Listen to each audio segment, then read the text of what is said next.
We've got a 2019 Ford F150. It's got the 3.3 liter engine in it. We'll be putting an AC compressor on.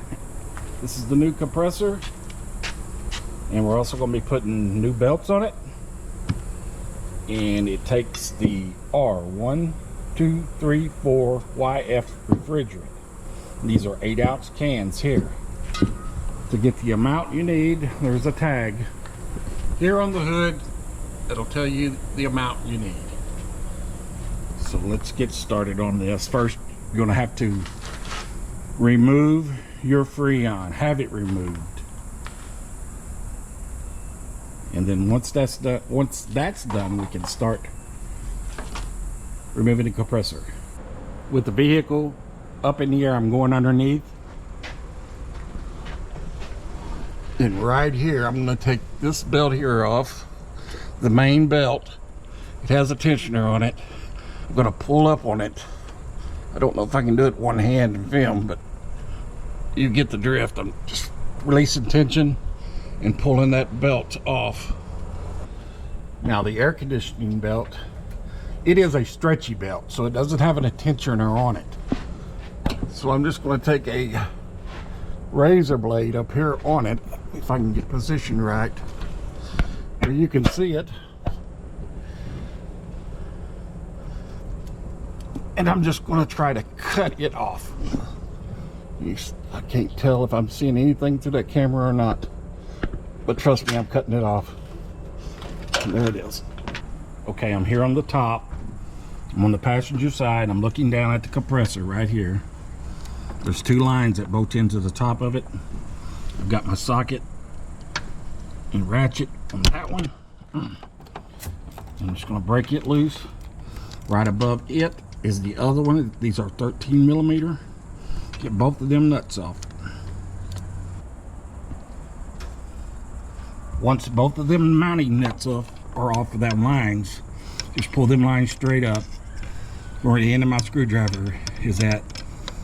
That's the bottom, and then the top one's right up here, right in here. If you look over here at the side, you can see it pretty well. And then you'll just lift the lines up and get them out of your way.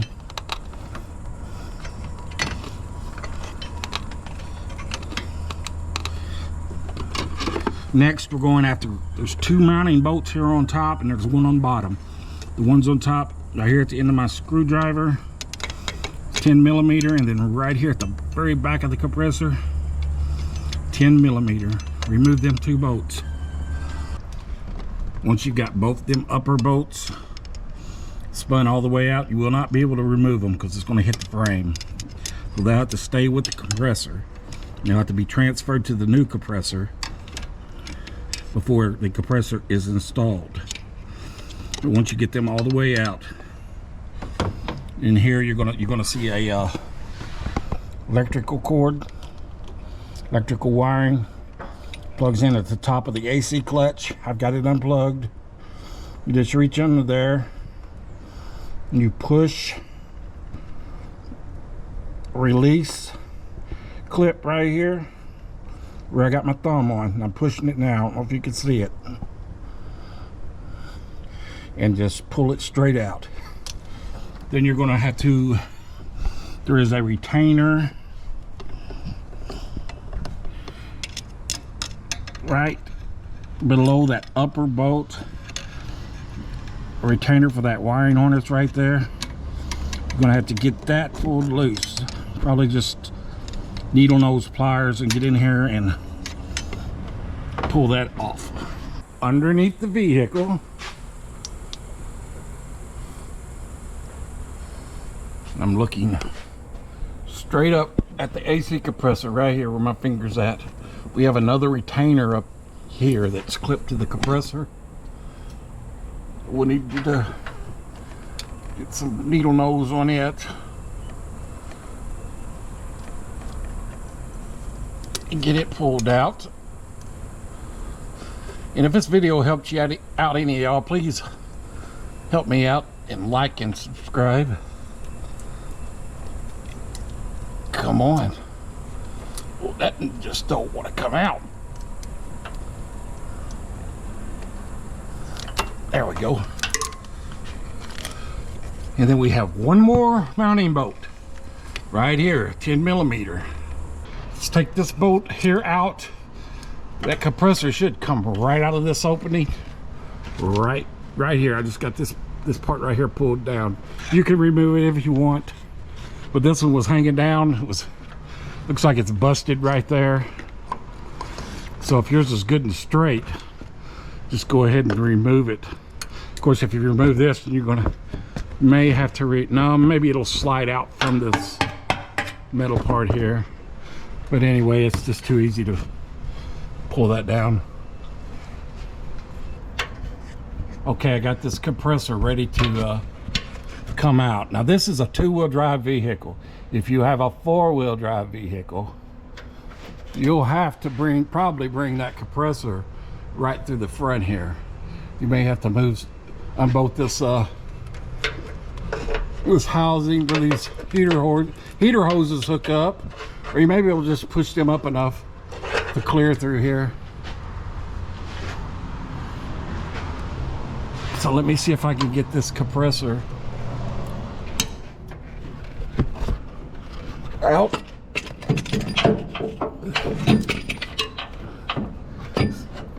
Get it forward. And I'm trying to do this one-handed, so it may take 2 hands to do it. Because you gotta get it just right to come out. These little studs on top are blocking it. Coming out, let me push up. Can I tilt it a little more? Get it down there. Worked around. Can I push this in here?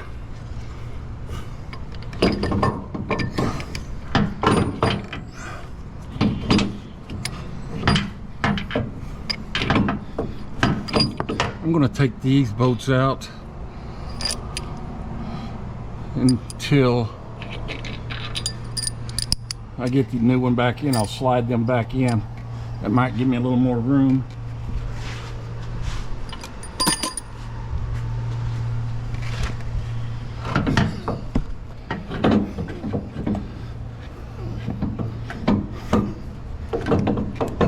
I know this will come out. There it is. So it had to go around that way to come out. Don't drop it. Okay. Bring it over here and set it down. With the old compressor out, you want to inspect inside that compressor and see if there's any, if you can see any metal flakes down in these ports. Down here, like if it's contaminated or anything, then you would have to do additional stuff like replace the receiver dryer, expansion valve, and flush the system out. But I'm just looking in it, and it looks good and clean to me. I don't see any metal flakes. You could take a Q-tip down in it if you need to, kind of swab it around, kind of look at it. If it looks good and clean, then you're golden, as long as you don't see any metal in it. The AC mounting line nuts, where the lines mount to the compressor, them nuts are torqued to 159 inch-pounds. That's inch-pounds, not foot-pounds. And then the mounting bolts for the compressor are 18 foot-pounds. Okay, as per workshop manual, because a lot of people's not going to believe me when I say you don't have to replace a receiver dryer and do all that other stuff. Right here, per workshop manual, installation of new receiver dryer element is not required when repairing AC system, except when there is physical evidence of system contamination from failed AC compressor or damage to the receiver dryer element, which we're fine on that. So we're just putting a compressor on it. Now you may have problems if you buy one from a parts store and they might say you have no warranty on it unless you do all this other stuff. You may run into that. Okay, back here at the new compressor. This is the new one. I'll remove these nuts here, but I'll leave these protective caps on to keep them trash or anything falling down into the compressor.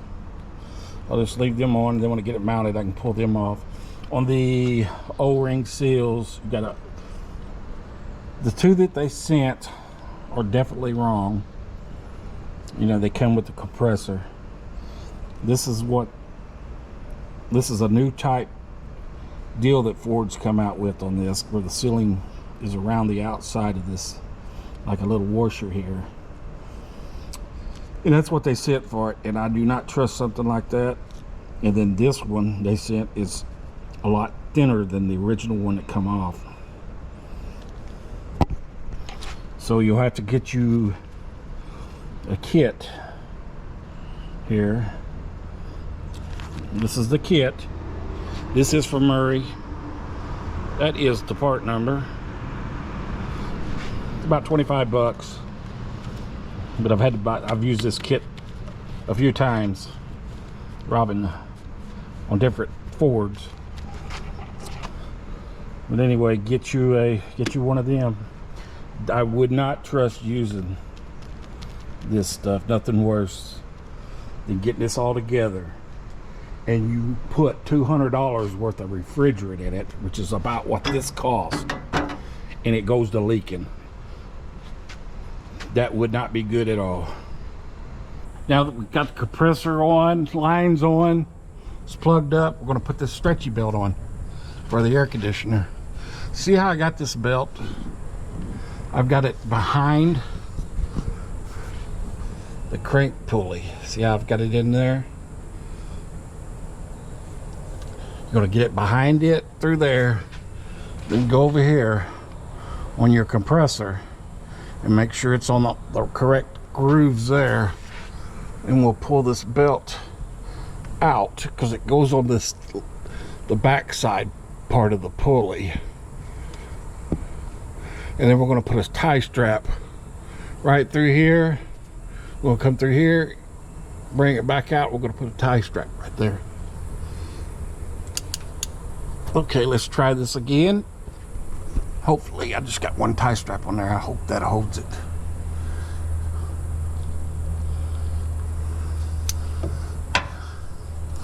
Just keep an eye on making sure it stays in its grooves. I'll just keep spinning it. And we are on. Now I'll cut this tie strap and then I'll turn it a few times to make sure everything stays in place. And then your other belt, your main serpentine belt, you'll just put it back on the way you took it off. I'll show you a diagram in case you lost yours, you don't remember how it went back on. Well, in case anybody doubts me, that's the way you put it back on. This is how you do it with the tie strap. I know I got accused of being a poor craftsmanship mechanic doing stuff like this before, but that's the way they say doing it. That's the tie strap, that yellow deal. This is your belt routing. That's the AC belt, it's just straight. And then this one right here is your other one. That's a diagram of it. Okay, so the compressor's on, hooked up, belts are on. You're going to want to pull, if you're doing this yourself and you got the gauges and the pump, you'll just pull a vacuum on this thing. That's a vacuum pump down here. There's it too. So you'll pull a vacuum on it for about 30 minutes. You'll look and see where you're on your low side, see where the needle's at. Turn both sides off like that, and you'll kind of just remember where that needle's pointed at down here, and you'll just let it sit for 30 minutes. Now if that bleeds off, it starts, you know, the needle starts moving up this way, then you got a leak somewhere. If it stays pretty much where it's at now, that indicates no leaks. You're good to go. Charge it up with This is 29 ounces that goes into this, and that's about it. Anyway, thanks for watching.